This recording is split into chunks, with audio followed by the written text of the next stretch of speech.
Graham, how much time do you guys spend as a team kind of assessing what went wrong, and how do you put something like that behind you and ensure that learn from it but move on? I think you just hit it. I mean, you got to learn from it.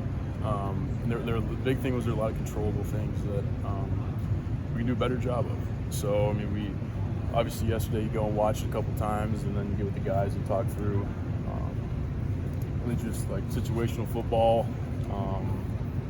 just the details and things that we got to clean up. So definitely hit on it. I'm going to keep stressing on it during practice. There's definitely, it's all controllable stuff that we can truly work on as a group. So I don't think there will ever be a day where we stop emphasizing that. If anything, just we'll do it more. After how last year started, you guys were able to bounce back and figure it out. Can you use any of that from last year, like any of those lessons that you learned last year to bounce back from this early disappointment? Yeah. I mean, that's what you just said. It's early. You got to, and we have the chance to really make our own decision on how we move forward. And I mean, this group has had our fair share of things come at us. So I know they're resilient, and we will bounce back, and we'll be stronger than ever. So I mean, we've proven that this group will lean on each other, and we will. Graham, we talked to you before this season about doing your part on third down to help move the chains, and you've been more efficient so far than last year. Yeah. Can you talk about whether you're more comfortable, whether you're seeing things more cleanly this year than in past? 100%. I mean, I think that just goes to, like, for quarterback, the work you put in the off season of really working on that and working on your footwork, all the stuff you can control, and then an environment where you can't really control a lot of things as far as what the defense is doing, what happens up front. I mean, you got to do your part as a quarterback. So that's what I've been stressing to the guys, is just focusing on your job and doing that to the best of your ability. So it's definitely been a point of emphasis for me, and something that I'm going to keep working on during practice and keep doing every day. So it's definitely been as a quarterback, you got to be good. That's your job. So I'm going to keep doing that. Do you pay any attention at all to what other teams in the division are doing in non-conference play? Not at all. No, I mean, for me, I get wrapped up into our season, so it's whenever we come around to their week, I get a chance to really dive into it. But week to week, no. I'm really focused on this group and maximizing what we got. So the more energy you spend on other things, the less you are on your stuff. So really not at all. The game didn't end the way Cole wanted to. The way he performed much of the game for the first half. What does that say for kind of how he's going to emerge and maybe a reliable target for you? I mean, I think you just said that he is a reliable target, and you can never say that play shatters that.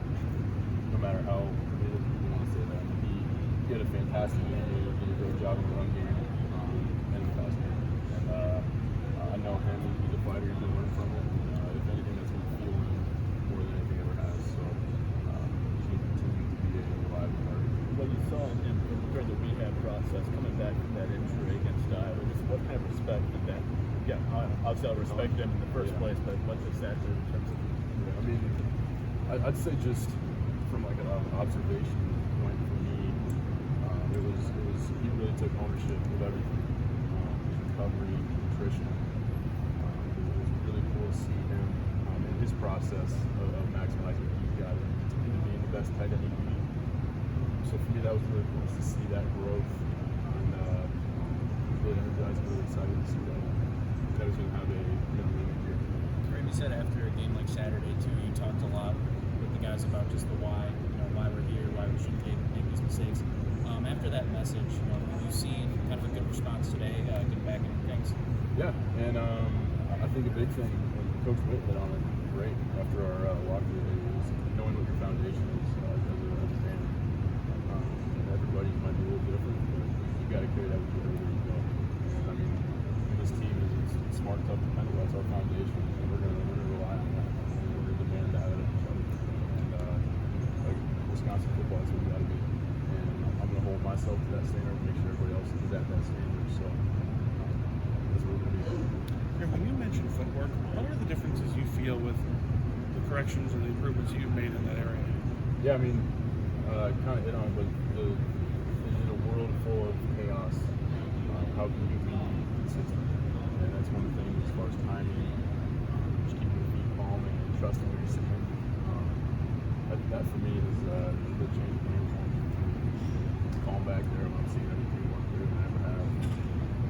It's freed me up to do my job better for the guys around me. Really give them a shot to play for. I don't know. Build that trust up in each other. I don't know if you were asked about the 4th and 3 call after the game. What was the look that you guys wanted, and was that kind of the route? Because it looked like it was, even if he had caught it, it might have been short of the sticks. What were you looking for? What was kind of the read there? I mean, the look, in a situation like that, you really want to tighten down the defense, get them in the box. I mean, with our run game, you really see that a lot. It came up on tape. Yeah, I mean, they caught us in that. They had a corner outside catching, and then they had tightened down on Clay. He was kind of the second release guy. So didn't work out the way we wanted to, but in the end, that's on us. We got to do a better job of executing, and we will. That's what you got to learn from. Do you like that coach is willing to roll the dice and put that type of faith in you guys in that situation? Yeah, I mean that's why you play the game. You play the game for those situations. The 2-minute drill, the 4th and 3. I mean that's what you spend all the time in the offseason in here grinding with your guys to do. I mean that's what I find so much joy in those moments. And obviously they don't always go your way, but it's being able to learn from that and apply it to the next time. So I definitely love when we get those in. Graham, you were caught kind of yanking Chimre's helmet while he was watching replay. Just curious what you were trying to communicate with him by doing that. I mean, Chim and I, we got such a good relationship where if he knows he's winning, no matter where he's at in the route, he's gonna let me know. And yeah, I mean, we're two competitors that want to win, and when you get in a game that's that close, I mean, it's you got to execute. And we had one where I threw an alert, and he was just kind of the second read, and he was winning. And he got after me a little bit, but it's one thing where you just got to have the open communication. And I mean, we joke about it today, but it was good in the moment. I mean, that's what you want as a competitor. You want guys that care about it.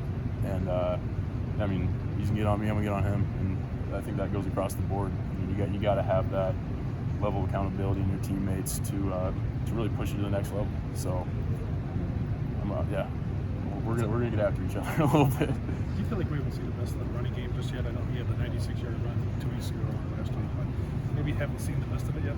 I wouldn't really say that. I'd say we haven't seen the best of this team yet as a whole. We got to play complementary football, and when we do that, you look at the second quarter, we just go through that chain of defense, and we had 4th and 3, and then they scored, and then we scored, and then it was like a punt, and then on the 3, we got it back before halftime. That's complementary football, and playing off each other, and we just got to do that more. But I think that we got great players that want to play. We got great coaches that are in that spot. So I know that our best football, team football, is better. Specifically, what's it like having Keontae Lewis on your side, man? It's awesome. I mean, it's great to have. I mean, he's a ultra competitor, and he truly loves the game, and he's fast. So it's really fun for him. That's the kind of guy you want. I mean, that whole group, they're all competitors. They want to win. They want to play physical, and they do a great job of that. But those are my guys.